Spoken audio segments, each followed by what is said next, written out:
Mesdames, Mesdemoiselles et Messieurs, bonjour. En Haïti, la passion pour les pères fondateurs de l'indépendance, Toussaint, Dessalines, Pétion et Christophe, règne avec une fureur quotidienne sans égale. Aujourd'hui, nous allons consacrer notre émission à l'histoire et à la mémoire grâce à l'aide de Pierre Buteau, professeur d'université, historien, écrivain et président de la Société d'histoire et de géographie qui se passe de présentation. Eh bien, Pierrot, oui, voilà. On s'intéresse beaucoup à Pétion, à Dessalines, aux liens qu'ils ont eus, aux rapports qu'ils ont pu dresser entre eux, ce qu'ils ont fait à la guerre, et ensuite, enfin, disons, jusqu'à la fin. Alors, Pierrot, parlez-nous de Dessalines, parlez-nous de Pétion et de leurs rapports. Eh bien, d'abord, merci à toute l'équipe. Et c'est un plaisir de vous retrouver, mes amis. Et enfin, il faudrait bien d'abord que je me situe personnellement par rapport à l'objet de notre rencontre cet après-midi. Je crois que notre histoire, marquée par cette grande épopée et aboutie à 1804, et commencé depuis la nuit du 14 août pour se concrétiser dans la nuit, une semaine plus tard, un lundi, du soulèvement général, a conduit cette épopée-là, pas, que, pas, pas uniquement, pas que l'historiographie haïtienne, mais cette histoire a contribué à la production du grand récit des peuples. Et ce grand récit est toujours marqué par l'épopée, et cette épopée elle-même est ponctuée d'événements exceptionnels, et ces événements, en principe, ont permis à pas mal de grands personnages de s'illustrer. C'est ainsi qu'il y a une tradition qui n'est pas en principe acceptée par les historiens modernes. Le fait de vouloir tout condenser, de concentrer, de vouloir tout expliquer. L'histoire, dans son aspect exceptionnel, ça a été le cas pour la nôtre, et dans son aspect déceptif, ça a été le cas, par exemple, et quand il faut évoquer l'incompréhensible acceptation par le gouvernement de Boyer, par Boyer lui-même, de ce qu'on appelle la dette du 17 avril 1825. Or, à partir de ce moment, on tend à oublier la complexité liée aux enjeux, aux, aux, aux, aux différentes tensions et des intérêts en jeu, du rôle des agents historiques, leur place dans la société et leur position par rapport à ces places. Et deuxièmement, des agents devenus des sujets historiques et ces sujets historiques devenus des acteurs. On tend à oublier le grand ensemble. Une fois, et quelques semaines avant d'accéder à la présidence, on demandait à Leslie Maniga, très influencé, et c'est lui qui a introduit les grands préceptes de l'École des Annales de 1929. Quel type d'historien, à quel type d'historien on a affaire, M. Manika? Je suis plutôt un historien, comme le recommandaient les annales, des grands ensembles, des institutions et des groupes sociaux qui sont des ensembles. Et moi, je crois en principe m'inscrire dans cette forme de conception de l'histoire. Mais en même temps, en principe, je suis toujours, j'ai un malaise en tout cas.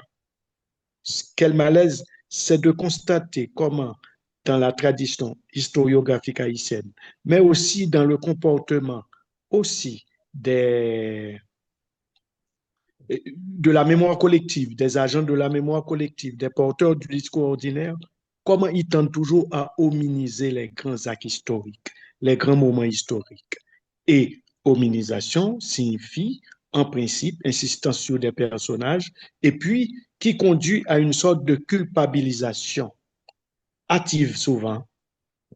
Et culpabilisation, par exemple, les gangs qui sont objets de toutes ces horreurs et qui font d'Haïti ces horreurs-là et ces gangs une terre de barbarie.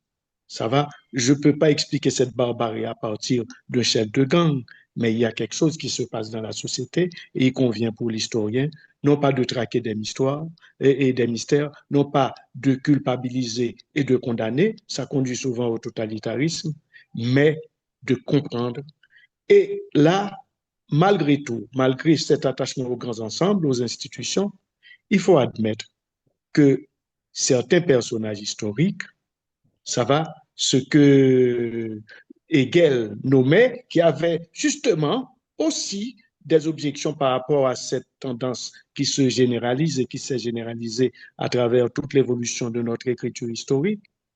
Il parle des individus historiques et des individus historiques qui deviennent de grandes figures emblématiques parce que ayant eu ou ayant pu, ayant réussi à, en principe, s'illustrer dans un moment, s'illustrer dans une conjoncture déterminante et de déceler ce qui était en principe légitime de faire en fonction du poids des réalités. C'est en cela que ces individus historiques ont été, en principe, ont fait l'objet plus exactement d'analyses et on a produit pas mal de livres, beaucoup sur Dessalines et aussi sur Pétion. Alors moi, j'ai toujours eu un autre malaise, c'est-à-dire ces deux individus historiques, pour reprendre la formulation ou la formule de Hegel, me séduisent, me fascinent. Et comme recommandait Brodel, quand je suis à ma table de travail, ces individus historiques ne sont plus des individus emblématiques, mais des objets, pardon de traiter ces grands hommes illustres d'objets, mais une histoire à caractère, à prétention académique qui veut objectiver tout en luttant contre la subjectivité, je parle de l'historien lui-même, alors à partir de ce moment, je me trouve dans cette situation. Je me lâche et je parle de Dessalines et de Pétion. Je crois que chacun des deux a dominé ou ensemble une conjoncture, des conjonctures extrêmement complexes. Dessalines a dominé une conjoncture qui va exactement de 1802, février 1802, date de l'arrivée de l'expédition Leclerc en Haïti et à Saint-Domingue, jusqu'à justement l'avènement de Dessalines comme homme d'État. Et Pétion a commencé à s'illustrer, bien sûr, quand il revient et dans les fourgons de l'expédition ou dans les cales sur le Vengeur, je crois, le nom du bateau est prémonitoire. Et quand il arrive, les affranchis, mulâtres, comme Pétion, qu'on appelle les anciens libres, au fait, participaient activement à la cause de l'expédition. Ils étaient des Français venus mettre fin, conformément à la mission de l'expédition, à la révolution et de Saint-Domingue, qui deviendra la révolution haïtienne ayant abouti à 1804. Mais bien avant, oui. J'allais penser un peu au début, c'est-à-dire puisque Pétion a été, disons, le lieutenant de Rigaud, par exemple, dans la guerre du Sud, et Dessalines, lui, a été le lieutenant de Toussaint. Alors là, c'était des gens qui n'appartenaient pas, si vous voulez, à la même classe, et ça veut dire qu'ils n'avaient pas vraiment les mêmes intérêts. C'est-à-dire, tout tout voudrait les rendre, disons, l'un contre l'autre, parce qu'ils défendaient des intérêts différents. Et il y a des historiens qui disent qu'il y a toujours régné un certain respect entre les deux. Les deux s'estimaient, je ne sais pas si c'est à cause de la valeur stratégique ou militaire qu'ils avaient, disons, illustrée. Donc, je me demande comment ça s'est passé au début et pourquoi il y a eu, disons, ce respect mutuel, si vous voulez, entre les deux. Alors là, ce sont des choses beaucoup plus que pourrait expliquer un historien comme toi.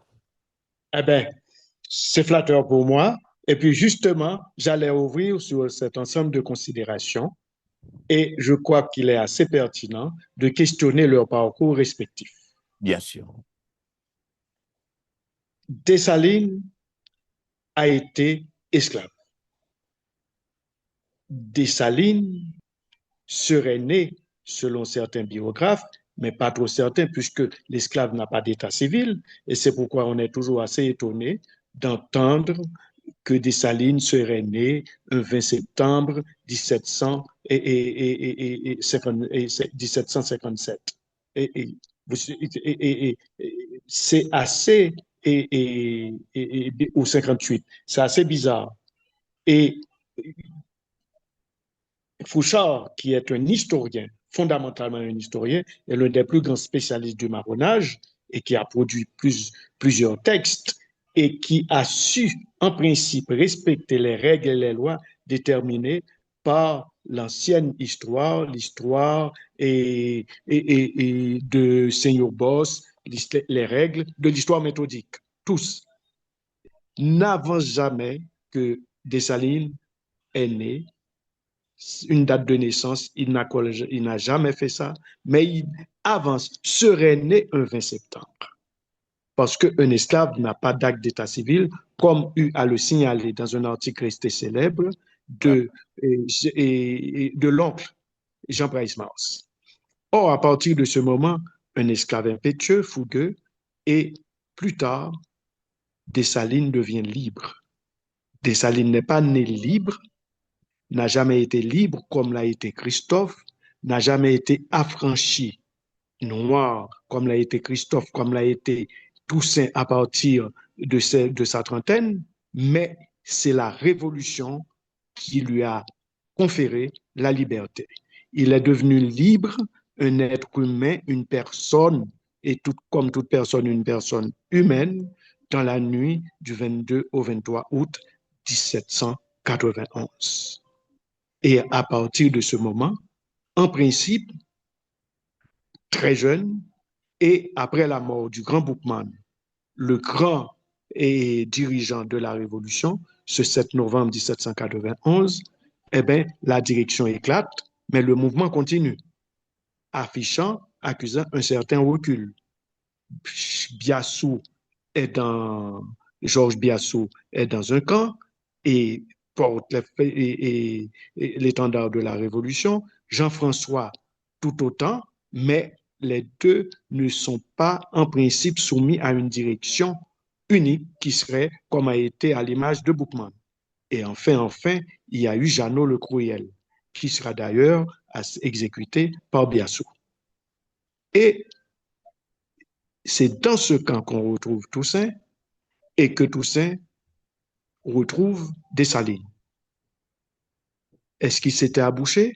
Parce que quand Toussaint rompt avec Biassou, et autour de 1793, et peu après ce qu'on appelle cette grande déclaration du Canturel, où Toussaint s'impose, se propose, s'offre et finit par s'imposer comme le leader incontesté de la Révolution. Je suis Toussaint Louverture, mon nom s'est fait peut-être connaître de vous. Et c'est la grande déclaration du Cambarade dans la zone de l'Artibonite, tout près des Gonaïves. Et Toussaint était derrière lui. Et même quelques temps plus tard, Pétion. Mais ça n'a jamais été défini.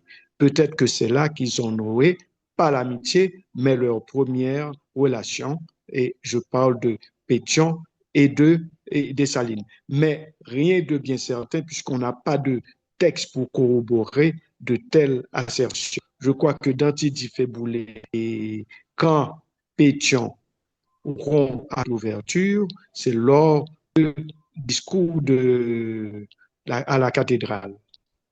Et tout juste quelques semaines avant la fameuse guerre du Sud. Et c'est là que Pétion rompt avec l'équipe de Toussaint et rompt avec Dessalines pour se porter en tant qu'ennemi de la ligne ouverturienne et en tant que surtout ce qu'on appelle la ligne rigaudine ou républicaine était devenue, en principe depuis 1797, la première grande figure militaire de Saint-Domingue, le plus haut gradé et plus haut gradé, tout juste après, c'est Rico. Et le directoire avait en principe nommé et Toussaint général de division et par là même Dessalines général de brigade. Donc, le parcours de Pétion, c'est le parcours fondamentalement d'un mulâtre affranchi, frustré. D'un côté, ils sont de père blanc et Pétion va porter ça pendant toute la trajectoire de sa vie et porter cette frustration qu'il a su ingérer et bien, en principe, et traiter aussi. Parce que Pétion est né Sabès et son père avait épousé une cauteronne, donc plus mulâtre, presque blanc. Pétion est un plus que cauteron. Il est né de père blanc et d'une cauteronne, et pourtant les hasards justement de la biologie ont fait de Pétion un frisé, un peu brun, parce qu'il y a des mulâtres, un peu briques aussi, un peu basanés, comme Jacques Roumain, et même frisé, très frisé, comme Baptiste Chavannes. Eh bien, le père rejette l'enfant et l'enfant portera cette frustration pendant longtemps. Et à l'âge de 13 ans, il rompt avec la famille, mais aimé de la maman, de la tante et des sœurs. Et parfois, il rôde autour de la maison pour manger et tout, mais il fréquente, bien sûr, les garnisons françaises le plus souvent qui sont là. Et déjà, il avait un métier, il était orfèvre, hein? Il Bien. travaillait les pierres et il savait dessiner, mais il était déjà attiré par le métier des arts. Et c'est ainsi que très tôt, à l'âge de 21 ans, il est né à Port-au-Prince. C'est un homme de Port-au-Prince en 1770 et il, en principe, adhère au mouvement des affranchis et au mouvement général qui va bousculer par la Révolution, par la lutte pour l'égalité des droits des affranchis.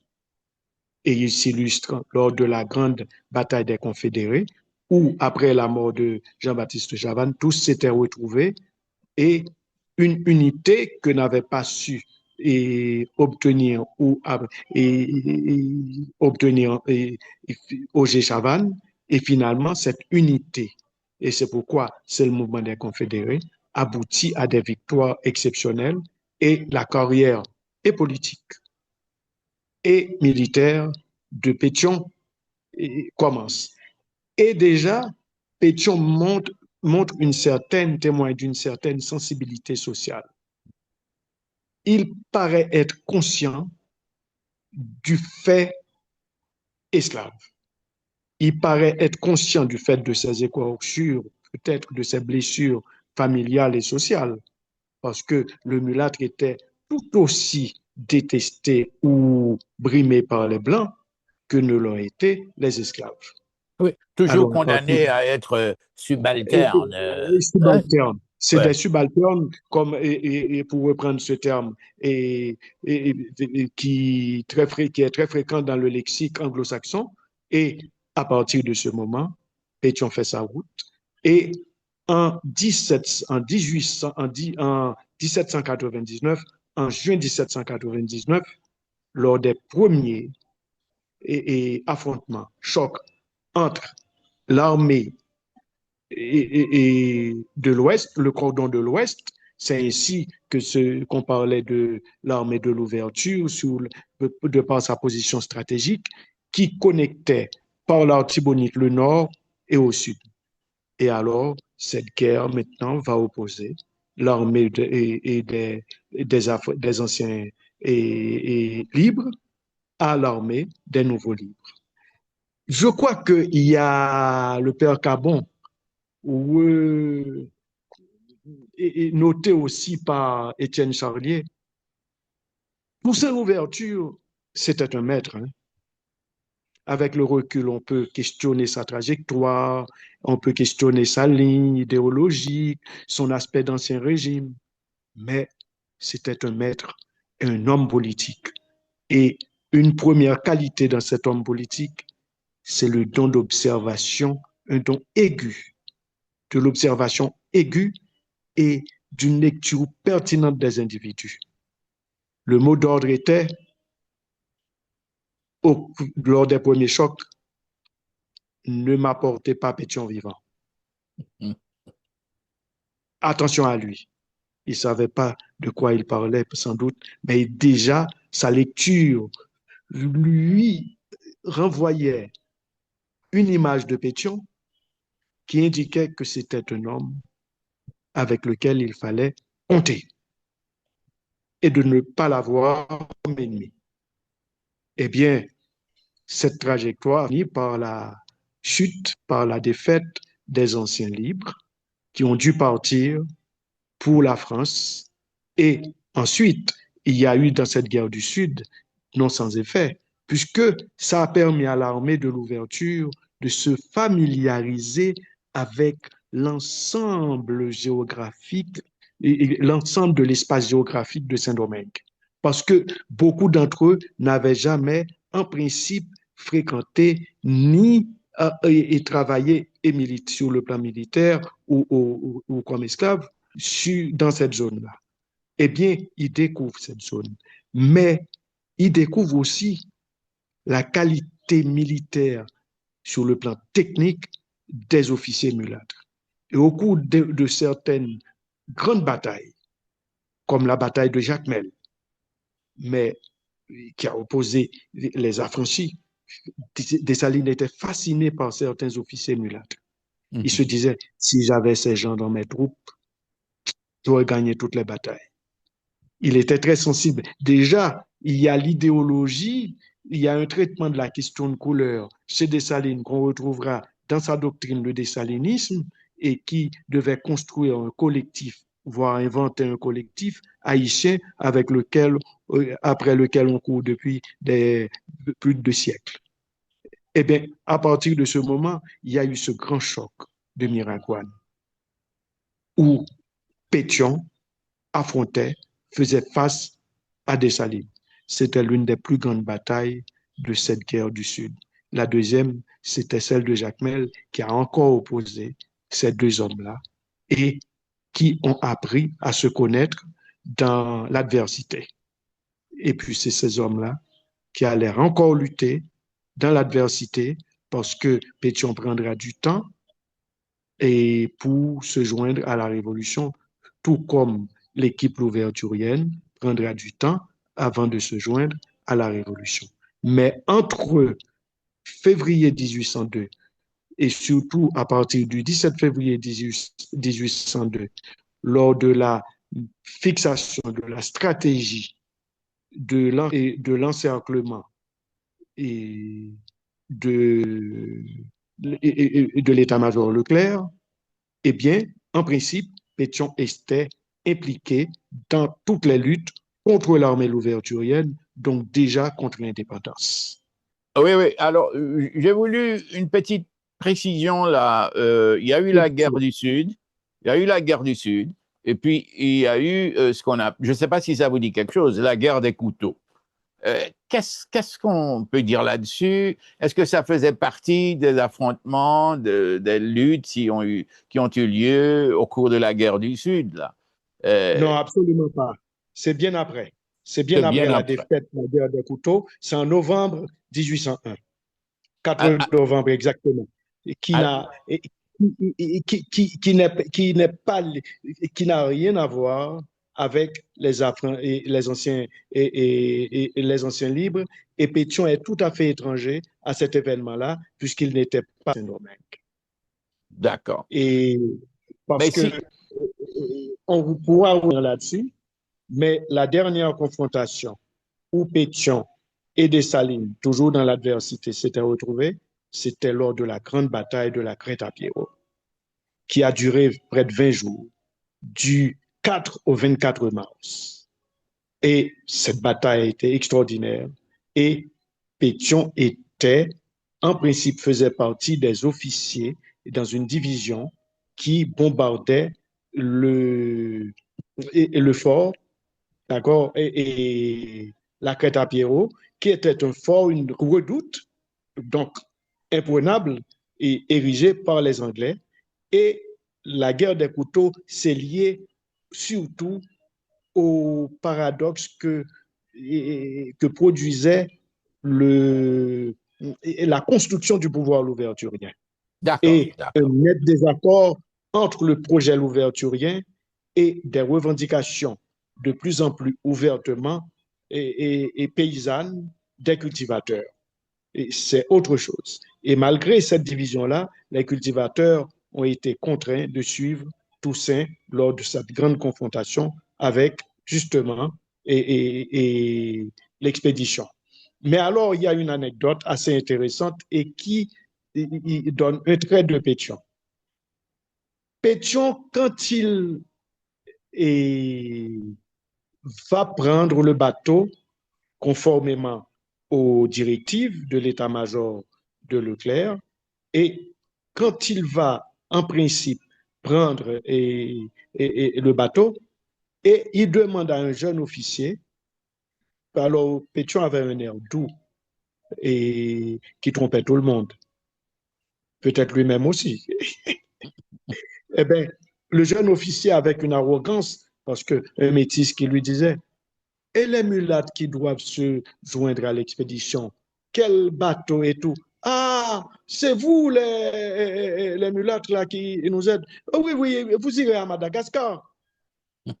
C'est-à-dire, c'est là qu'on envoyait les gens, supposément, les gens qui étaient ou ennemis ou dont on ne savait plus quoi faire à Madagascar pour justement un coin reculé pour en finir.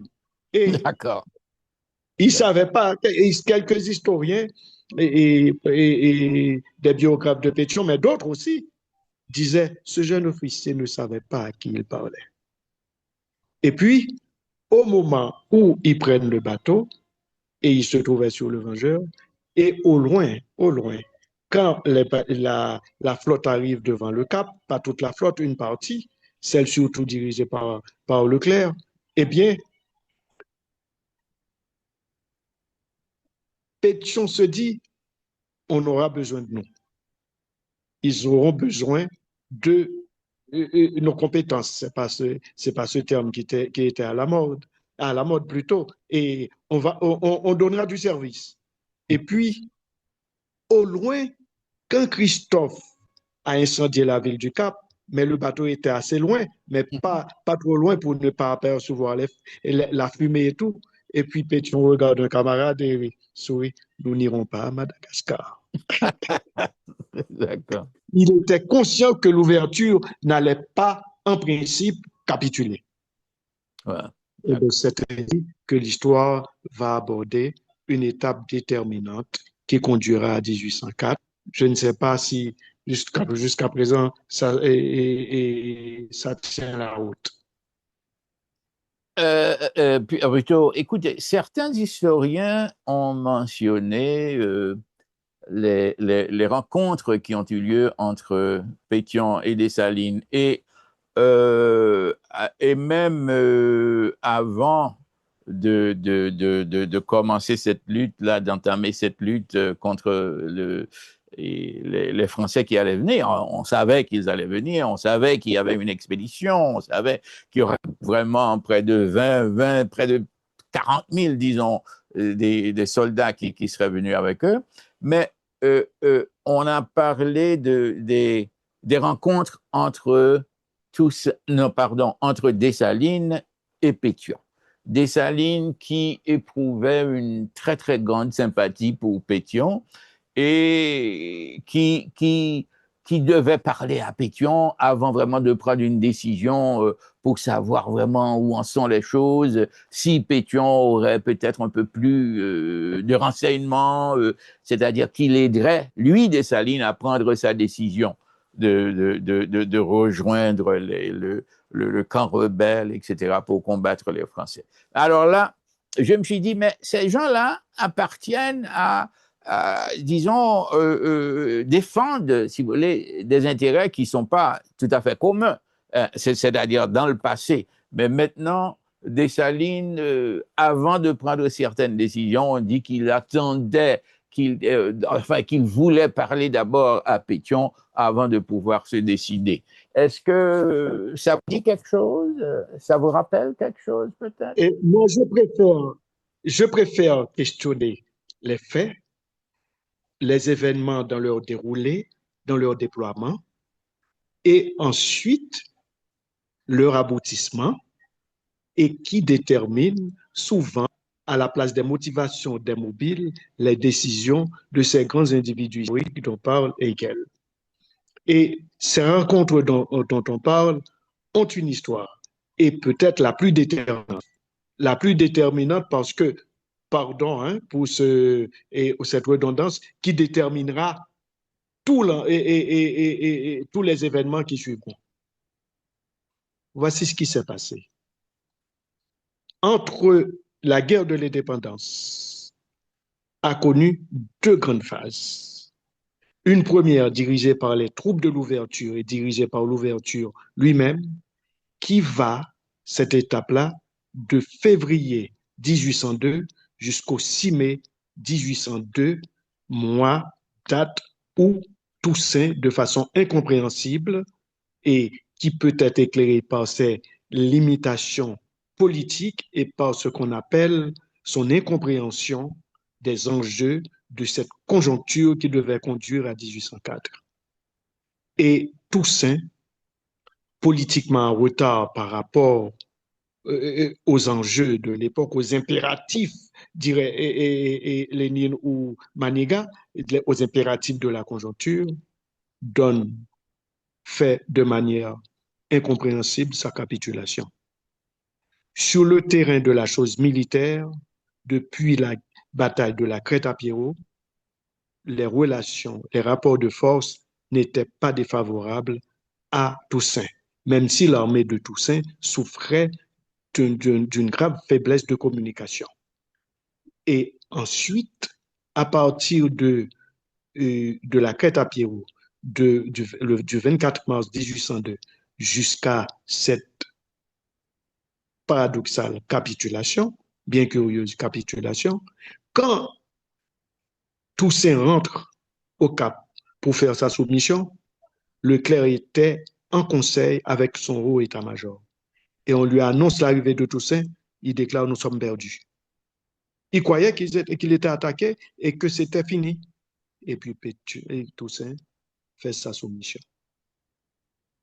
Et cette soumission, maintenant, conduit à cette rencontre ou ces rencontres qui suivront. Parce que l'armée louverturienne, en vertu du traité de capitulation, devait fondre dans l'armée française, devait se fondre plutôt ou fondre dans l'armée française. Et cette armée française se nommera la coloniale. Et à partir de ce moment, cette coloniale est composée de Français, est composée d'anciens affranchis, l'équipe de Rigaud, mais Rigaud est toujours là, est composée ensuite de l'avant-garde louverturienne. Ce qu'il y a lieu de noter, maintenant, de 1802 jusqu'au 10 août de la même année, la coloniale va lutter dans le sens des intérêts de la France métropolitaine. Et la coloniale, Dessalines, Christophe, Pétion et les autres vont lutter pour la cause française, pendant que des anonymes, ce qu'on appelle les indépendantistes, et les soldats de l'ombre prenaient les armes pour dire non à l'occupation française et la lutte pour la liberté et la fin de l'esclavage. Et D'accord. les événements se précipitant, la coloniale qui est utilisée pour combattre les insurgés, parce qu'ils combattaient les insurgés, et finalement, Pétion, qui combat aussi les insurgés au même titre que Dessalines, que Christophe, que les autres, eh bien, talonnés par l'histoire, la grande, celle qui s'effectue sur le terrain, et poussés par les événements, sont acculés à rompre avec l'armée française et se joindre aux insurgés. Et D'accord. il y a eu cette rencontre célèbre, la, la plus déterminante de toutes les rencontres. La plus déterminante de toutes les rencontres.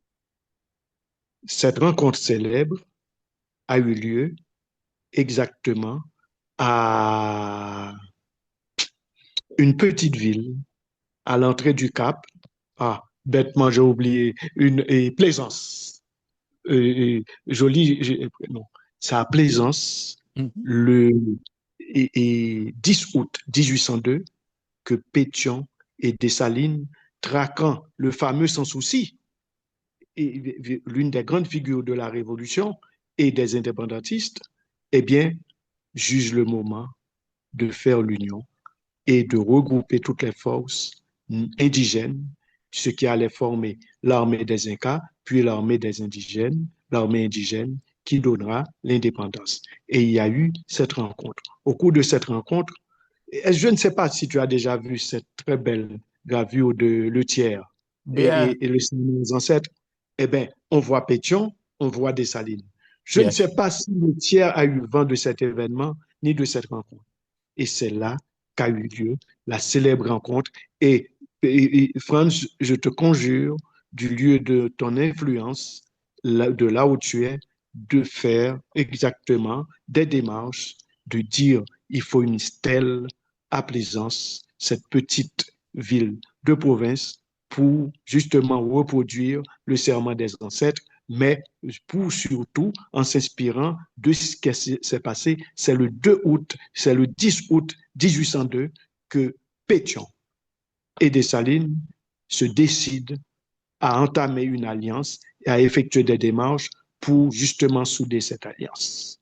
Et ce D'accord. depuis lors que Dessalines s'est attaché filialement, affectueusement, affectivement à Pétion.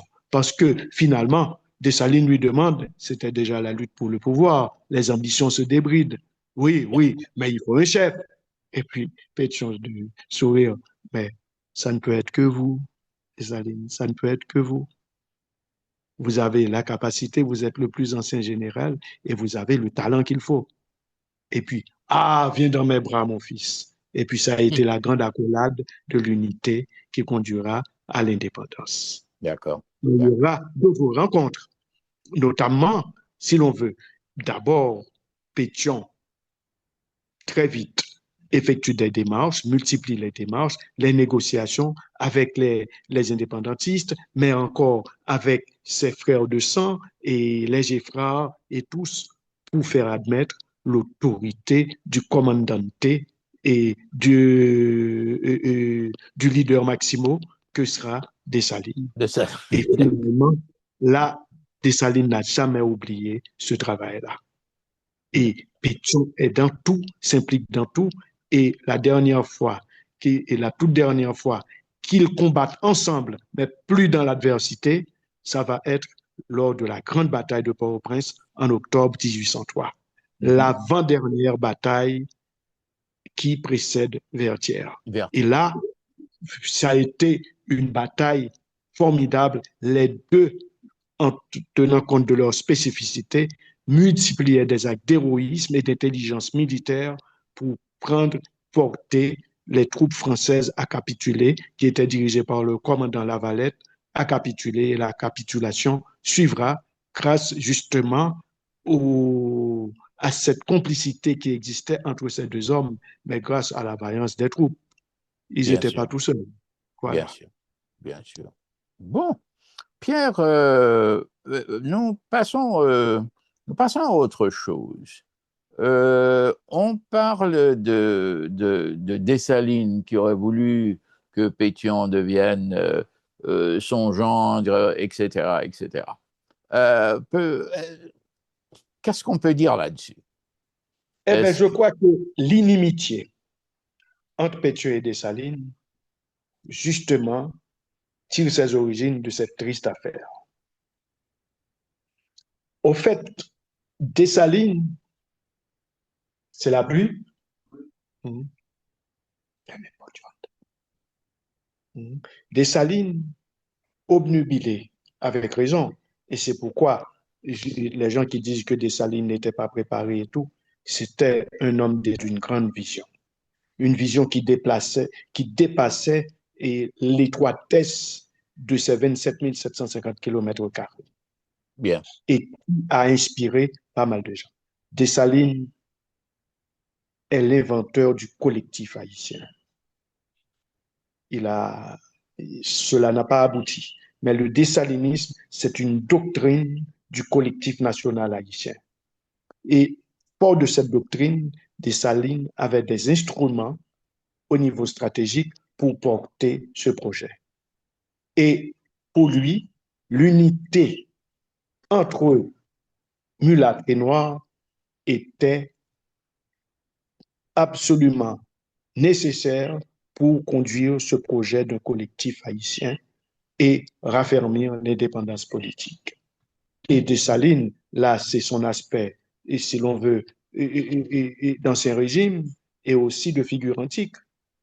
Pour lui, le mariage, qu'il décide sans aviser l'autre, sans demander son avis ou son autorisation, il lui dit, il faut épouser Célimène.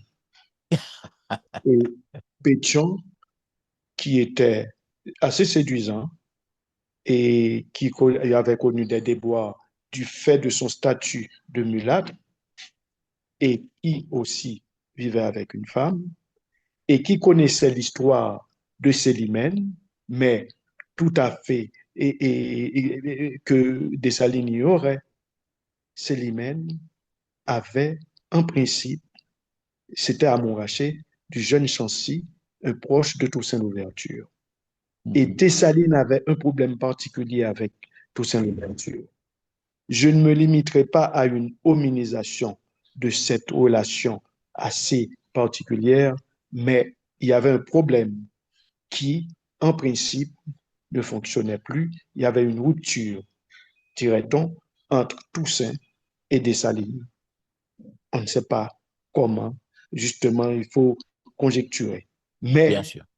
en principe, Pétion était bien au fait que le jeune Chancy entretenait des relations assez soutenues avec Célimène et même que Célimène était tombée enceinte de ces amours-là. Mhm, d'accord. Et Chancy, il fallait le protéger et il était attaché à l'état-major de Pétion. Et finalement, Dessalines est au courant de ce qu'il considère comme une humiliation et comme un acte incompatible qui le déshonorait. Parce que n'oublions pas que Dessalines a une vision moderne de l'organisation de la société, mais c'est un homme d'ancien régime, c'est un empereur et il est assez pénétré et très, et convaincu de son statut de, d'empereur, de monarque. Bien, Mais bien. en principe, il considère ça comme un déshonneur Ouais. d'avoir, en principe, et oui, c'est un déshonneur que sa fille tombe enceinte et tombe enceinte et, et comme ça, alors qu'il promettait cette fille-là à quelqu'un. Et Pétion, Chancy était condamné.